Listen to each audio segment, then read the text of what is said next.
Today we're going to go over some useful Linux commands here.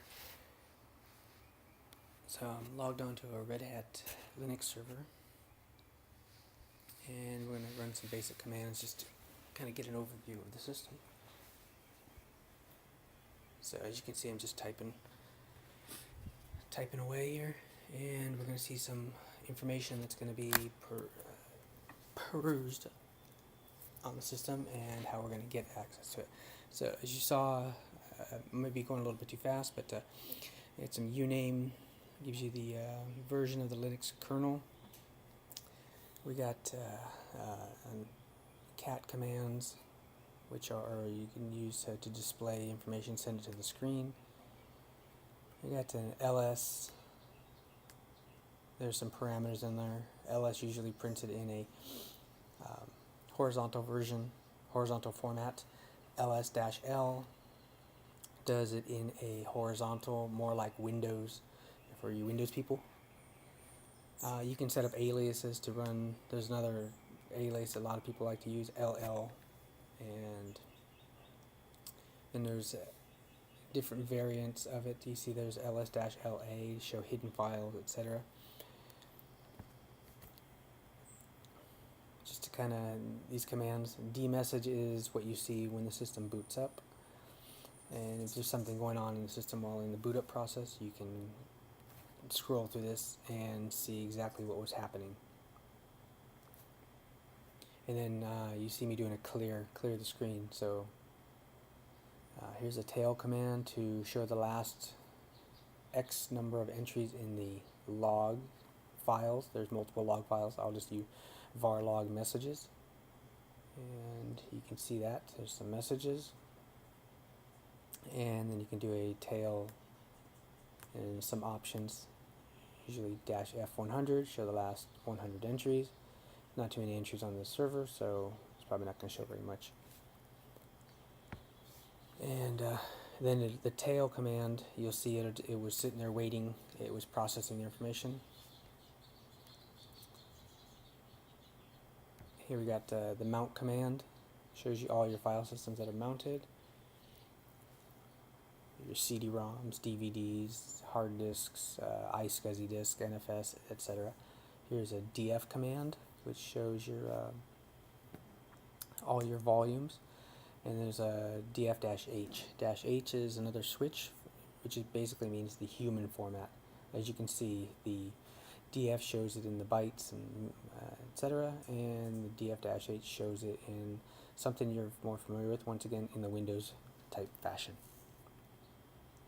pwd, print working directory, and it will show you your current directory.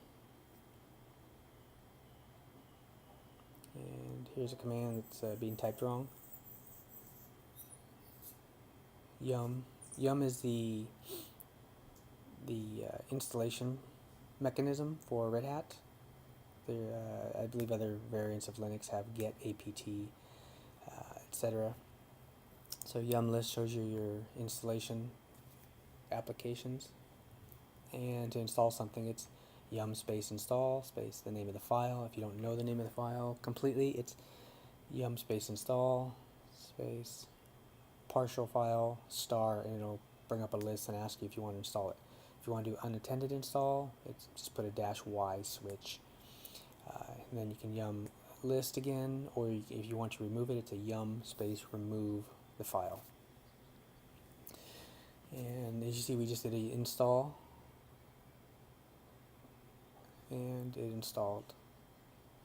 You can also install RPM files. Yum install the file name RPM, and it will find the additional files that are needed. Sometimes it's not always found if you do an RPM install. Here we're doing another install. Complete.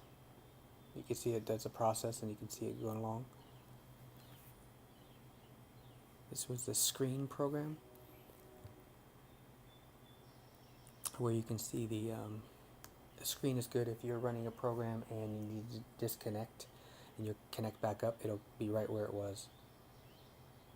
Here's some directory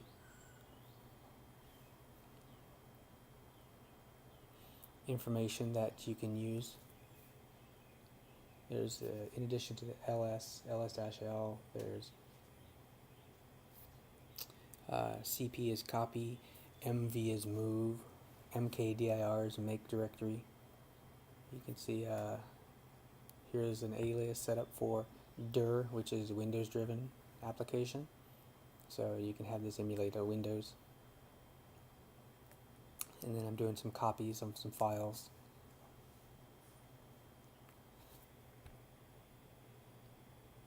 And so you can see the moving a file to a different directory. You can actually move files into other files. So you can see this was moved. And then we're doing a dir afterwards.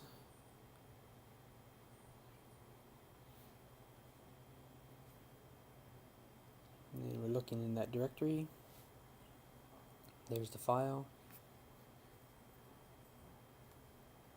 And these are some basic commands. And hope this helps you guys. Let me know if you need anything else. And I can create some other videos of deeper, more technical applications and switches, and we'll find other things, anything that helps. Here's some remove of files, last couple of things.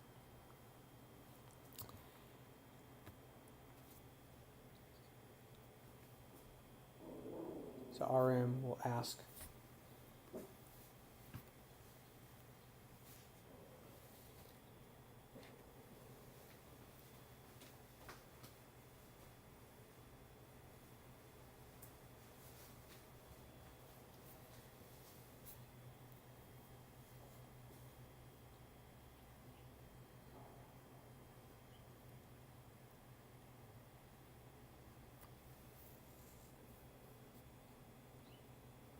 now we're doing some changing of some permissions. The infamous 777 of a test file,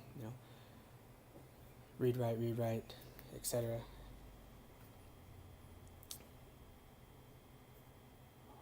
You can see the permissions changing. So owner user group. Not going to anything advanced, just doing a change mod. You can see the permissions changing. That file at the bottom, testfile.txt. So they went from one format to 777 to anything and everything, to restricting it down a little bit. And once again, hope this helps. Thanks for watching. Please subscribe. I appreciate everything. Appreciate the comments, advice. Thank you.